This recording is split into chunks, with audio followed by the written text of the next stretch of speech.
आज की ये खबर सिर्फ बांग्लादेश की नहीं है। आज की ये खबर उस डर की है जो तब पैदा होता है जब कानून कमजोर और भीड़ सबसे ताकतवर हो जाती है। सवाल सीधा है, क्या बांग्लादेश में कानून का राज बचा है और क्या वहां हिंदू सुरक्षित हैं? छात्र नेता शरीफ उस्मान हादी की हत्या के बाद से हालात बेकाबू हैं। राजधानी ढाका से लेकर दूसरे शहरों तक हिंसा फैलती है और पुलिस खुलेआम कहती है कि उन्हें हत्यारों की कोई जानकारी नहीं। कट्टरपंथी संगठन अल्टीमेटम देते हैं, उग्र भीड़ सड़कों पर उतर आती है और प्रशासन मूक दर्शक बना रहता है। इतिहास गवाह है कि जब सिस्टम फेल होता है तो सबसे पहले निशाने पर अल्पसंख्यक आते हैं और बांग्लादेश में आज वही हो रहा है। राजनीतिक अस्थिरता, सत्ता की खींचतान और कट्टरपंथ की आग में हिंदू समुदाय सबसे आसान शिकार बनता जा रहा है। सवाल ये नहीं कि हालात बिगड़े कैसे, सवाल ये है कि सरकार इन्हें संभाल क्यों नहीं पा रही है या फिर संभालना ही नहीं चाहती।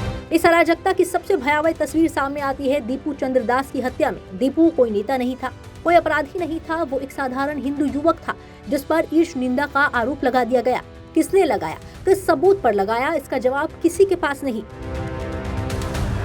वीडियो फुटेज साफ दिखाते हैं कि पूरा इलाका भीड़ के कब्जे में था, कानून कहीं नजर नहीं आता। पुलिस दीपू को बचाने की बजाय उसे भीड़ के हवाले कर देती है और यही सिस्टम पूरी तरह ढह जाता है। दीपू को पीटा गया, पेड़ से बांधा गया और जिंदा जला दिया गया। बाद में पुलिस खुद मानती है कि ईश निंदा का कोई सबूत नहीं था, यानी अफवाह कानून बन चुकी है और भीड़ जज। ये पहली घटना नहीं है, पहले भी इस पैटर्न पर आरोप लगे, उन्माद फैला और हत्या कर दी गई। फर्क सिर्फ इतना है कि इस बार कैमरा चालू था। सवाल यह है कि अगर वीडियो नहीं होता तो क्या ये मामला भी दबा दिया जाता? दीपू की हत्या के बाद बांग्लादेश के भीतर और बाहर गुस्सा है।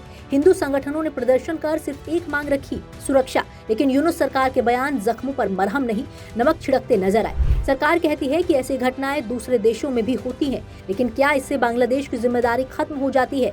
पूर्व राजनयिक और कई विशेषज्ञ मानते हैं कि पुलिस सरेंडर कर चुकी है, सेना सिर्फ दिखावटी कार्रवाई में लगी है, कट्टरपंथी ताकतें खुला खेल खेल रही है।